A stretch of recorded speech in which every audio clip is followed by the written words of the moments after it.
kita luar biasa baik. Kita dipilih untuk dijadikan seorang pemenang di hadapan Tuhan. Kita berdiri di depan segala bangsa. Tuhan sudah memilih kita. Kasih karunia Tuhan sungguh besar dalam hidup kita. Bapak Ibu jemaat Tuhan, jadi kita jangan sia-siakan jangan sia-siakan kasih karunia Tuhan dalam hidup kita. Saat ini, apapun yang menjadi pergumulan hidup kita, kita mau serahkan di hadapan Tuhan. Kita mau ucapkan satu saja di hadapan Tuhan. Saat kita susah, saat kita sedih, kita mau berterima kasih kepada Tuhan kita.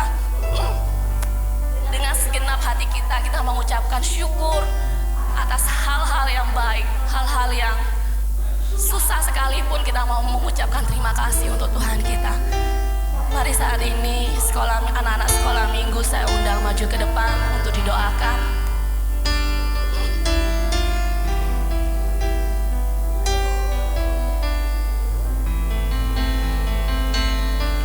Kita juga siapkan hati kita.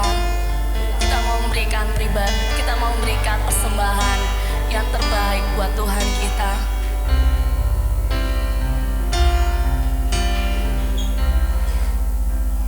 Betapa hatiku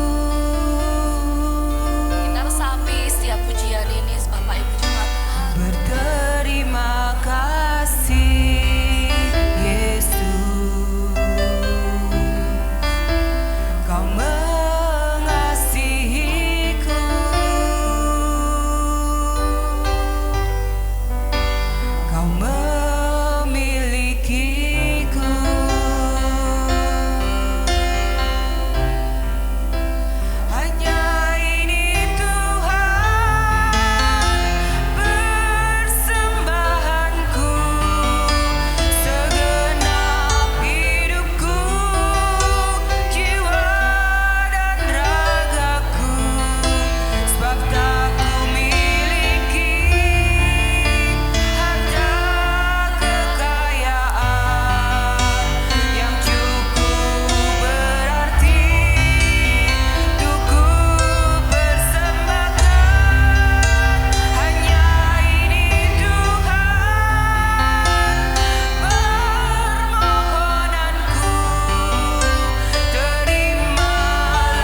kasih-Mu yang besar, kasih Tuhan yang tidak terukur, yang memungkinkan kami untuk kami dapat menjadi anak-anak-Mu. Tuhan yang sudah beri hidupnya, nyawanya menebus kami, menjadikan kami umat ketebusan-Mu, menjadi umat-umat yang berharga di mata-Mu. Terima kasih Tuhan. Tidak dapat kami membalas segala kasih setia Tuhan dalam hidup kami dengan apapun yang ada dalam hidup kami yang itu datangnya dari Tuhan. Itu pun tidak dapat membalas segala kasih setia Tuhan dalam hidup kami. Hanya ini Tuhan, hidup kami Bapa, kami bawa di hadapan-Mu. Biar hidup kami menjadi korban yang berbau harum, menyenangkan hati Tuhan. Lewat setiap pujian, ucapan syukur yang kami naikkan di hadapan-Mu, biarlah hati Tuhan disenangkan. Dari dasar hati kami naikkan ucapan syukur kami Tuhan. Sebab Tuhan yang sudah memelihara kami, keluarga kami boleh ada sampai saat detik pagi hari ini. Kami melangkah dengan iman, kami datang dalam rumah Tuhan. Satu kerinduan hati kami, biar hidup kami ini memuliakan Tuhan. Kami percaya pagi hari ini hati Tuhan sudah disenangkan lewat setiap pujian penyembahan kami. Saatnya kami akan buka hati kami untuk kebenaran firman-Mu ditaburkan. Berfirmanlah Bapa, pakai hamba-Mu yang Tuhan utus. Kami percaya Tuhan punya rencana bagi jemaat Tuhan di tempat ini. Lewat setiap kebenaran firman Tuhan yang disampaikan akan menjadi kekuatan, semangat baru, berkat rohani yang luar biasa yang kami akan terima pagi hari ini. Karena kami datang dengan segala kerinduan, dengan iman kami datang, kami pulang membawa berkat-berkat rohani dari Tuhan. Ini doa kami Bapa, kami akan duduk tenang menyambut firman Tuhan di dalam nama Tuhan Yesus Kristus. Haleluya. Semua katakan amin.